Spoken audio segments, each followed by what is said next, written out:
नमस्ते। हमेशा खुश रहो बिटिया। Ayurveda science, doctor Sushil Kumar Sharma, digital session 2, वेग अवरोध, वेगावरोध वाला जो अध्याय है उसका तीसरा भाग में पढ़ाने जा रहा हूँ। चैप्टर का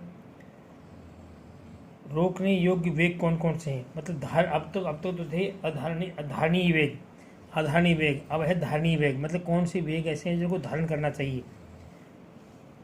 धार्येतु सदा वेगान हितेशी प्रेत्य चेह लोभे ईर्ष्या द्वेष मात्सर्य रागादीनाम जितेंद्रिय। मतलब जितेंद्रिय व्यक्ति यानी जो व्यक्ति अपनी इंद्रियों पर विजय पा लेता है, यानी इंद्रियों को बस में रखता है, ऐसे व्यक्तियों को इस लोक में और परलोक में हित चाहने के लिए जितेंद्रिय व्यक्ति को सदा इस प्रकार के 3-4 वेगों को रोकना चाहिए। कौन कौन से योग हैं? लोभ के वेग को रोकना चाहिए। लोभ का वेग जो है रोकने लायक है। ईर्ष्या का वेग रोकने लायक है। द्वेष का रोकने लायक है। मात्सर्य और राग, इनको रोकने लायक है। तो लोभ तो हो गया आपको, किसी से कृति को लेने की इच्छा। ईर्ष्या, किसी से द्वेष करना। द्वेष है मात्सर्य बोलते हैं दूसरे के शुभ में द्वेष करना। और राग होता है विशेष शक्ति। और ईर्ष्या होती है दूसरे के उत्कर्ष में कुछ सहना नहीं। इस प्रकार से तो ये लोभ, ईर्ष्या, द्वेष, मात्सर्य, राग, ये 5 प्रकार के ऐसे वेग हैं जिनको आदमी को हमेशा रोकना चाहिए। रोकने वाले वेग हैं। इनको नहीं रोकोगे तो रोग उत्पन्न होंगे, रोकने से कोई रोग उत्पन्न नहीं होंगे, इसलिए इनको रोकना चाहिए। वातादि मलों का यथाकाल शोधन। वातादि जो मल है उनको यथाकाल समय पर शोधन करना चाहिए। जैसे ही हमेशा ऋतु बता रखी है कौन सी ऋतु में इसका कुपित होती है, कौन से शोधन करना चाहिए, तो वो उसमें हमें शोधन करना चाहिए इनका। तो लिखा है यते तय से यथाकालम मलानाम शोधनम प्रति अत्य अर्थ संचितास्ते ही क्रुद्धा स्वजीवित इच्छित है। तो इन्होंने लिखा है कि वातादि जो मल है, इन मलों का शोधन का समय निश्चित है। इन समय में ही इसका यथा समय प्रयत्न करना चाहिए, क्योंकि ये मल अतिशय संचित होकर के, मतलब बहुत ज़्यादा संचित होकर के, क्रुद्ध होकर के और शरीर को नाश करने वाले रहते हैं। तरह तरह के रोग उत्पन्न करके शरीर का विनाश कर देते हैं। इसलिए इन वातादि दोषों का समय पर ही शोधन या इनका शमन कर लेना चाहिए। लोभ आदि का वेग रोकना आवश्यक है।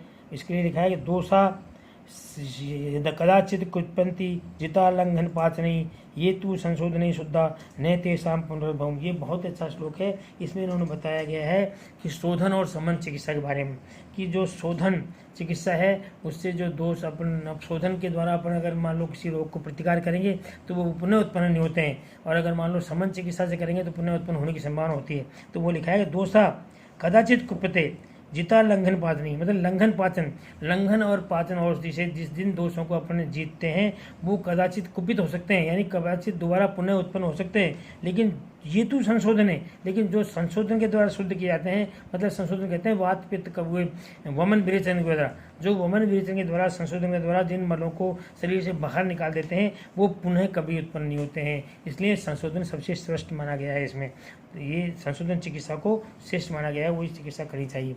शोधन के पश्चात रसायन का प्रयोग करना चाहिए। अब शोधन का पश्चात क्यों करना चाहिए कि शोधन जिस प्रकार से कोई वस्त्र है उसको साफ वस्त्र में अपन रंग देंगे तो अच्छा रंग लगेगा, उसी प्रकार से अगर शरीर का शोधन करने के बाद रसायन का प्रयोग करेंगे तो वो उत्तम प्रकार की रसायन की अपन को प्राप्ति होगी। तो उसके बारे में लिखा है यथाक्रमम यथा योगमतः ऊर्ध्वे प्रयोजते रसायनानि सिद्धानि वृस्य योगास्य कालवेत।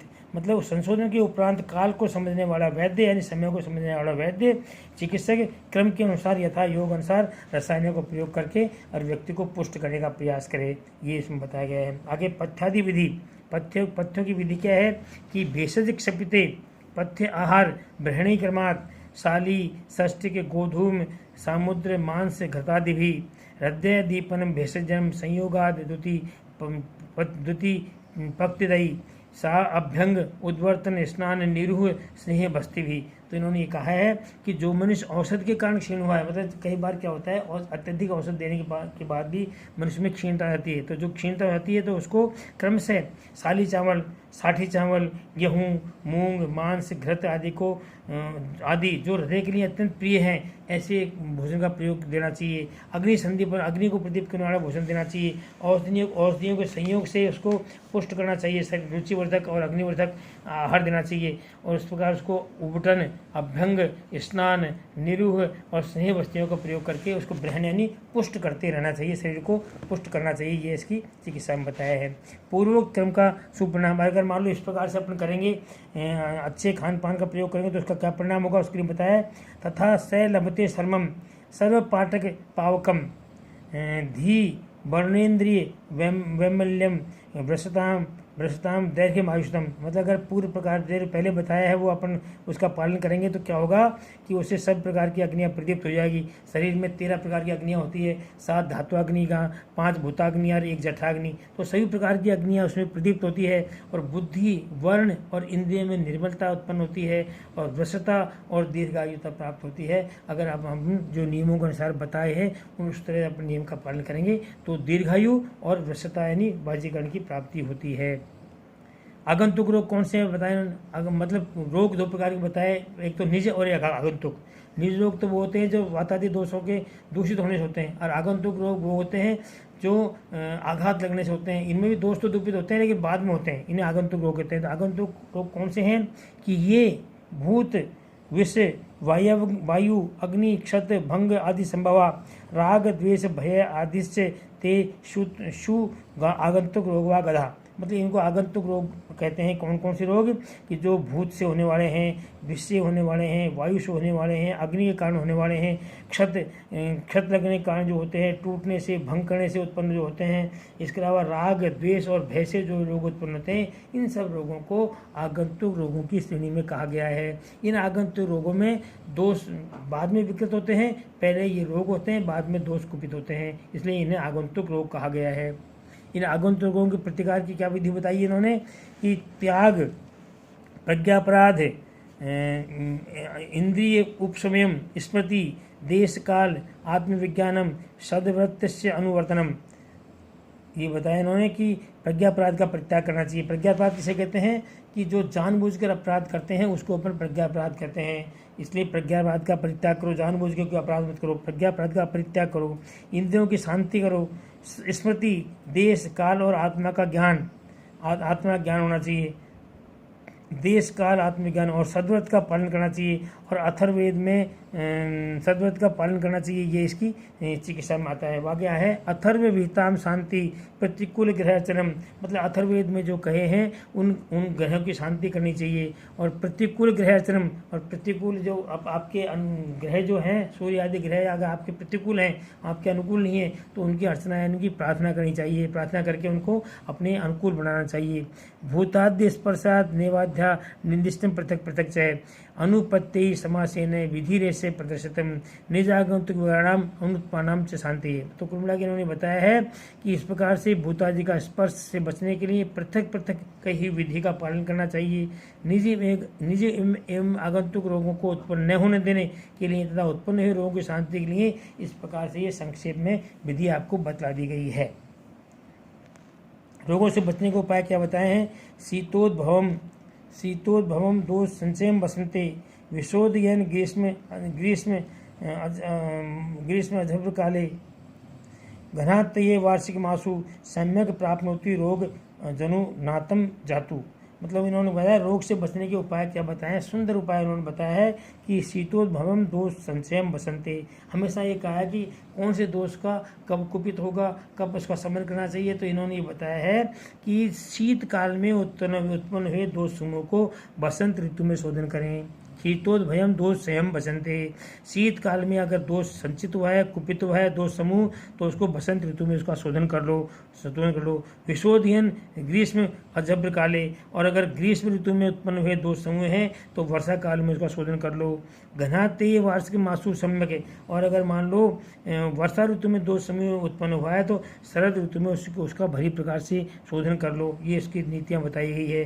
प्राप्त होती रोग न, इस प्रकार से अगर अपन उसका शोधन समय पर कर लेंगे तो ऋतुजन्य रोगों की प्राप्ति नहीं होगी, यानी ऋतुजन्य रोग अपन को नहीं होंगे। इस प्रकार का ये निर्णय करना चाहिए कि ऋतुजन्य रोग उनको नहीं होंगे। अगर समय पर उसका शोधन कर लेंगे तो ऋतुजन्य रोग अपन को नहीं होंगे, अगर समय पर नहीं करेंगे तो ही अपन को ऋतुजन्य रोग उत्पन्न होंगे।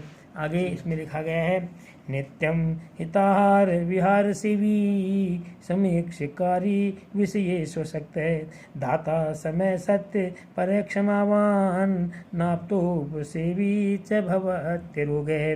ये हमेशा सुखी रहने के उपाय बताए इन्होंने कि हमेशा कौन व्यक्ति सुखी रह सकता है, उसके लिए बहुत सुंदर उपाय बताया है आचार्यों ने कि नित्यम हिताहार विहार सोई, कि जो व्यक्ति नित्य रोज यानी रोज हित आहार और विहार का सेवन करता है, यानी ऐसे आहार विहार का सेवन करता है जो शरीर के लिए हित है, उसको वो व्यक्ति कभी बीमार नहीं होता जो नित्य हित आहार विहार का सेवन करेगा।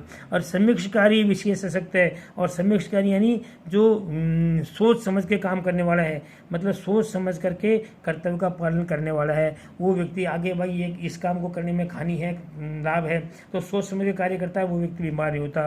विषय सशक्त है। और विषयों में जो फंसा हुआ न हो, जो इंद्रियों के विषय होते हैं उनमें जो फंसा हुआ व्यक्ति नहीं हो तो उसको भी ये रोग नहीं होते हैं। दाता, जो आदमी दान करता हो, दाता हो, समय सम हो, हमारे सम का मतलब है कि आप आपत्ति में भी समान हो, विपत्ति में भी समान हो, सम हमेशा समान रहना चाहिए। वो सत्य पर है, सत्य बोलता हो, क्षमावान हो, क्षमा करता हो दूसरों को, आप तो से भी, और जो वृद्ध व्यक्तियों की सेवा करता हो, ऐसे व्यक्ति कभी भी रोगी नहीं होते हैं। इस प्रकार से इन्होंने बताया कि वो व्यक्ति रोगी होते ही नहीं हैं, उनको रोगों का उनको कभी रोग उनको होते ही नहीं है। इस प्रकार से ये आपका चैप्टर पूरा हो जाता है। This session is provided by digital version 2। I hope you have any query, please mention comment box, I will resolve it. Thank you.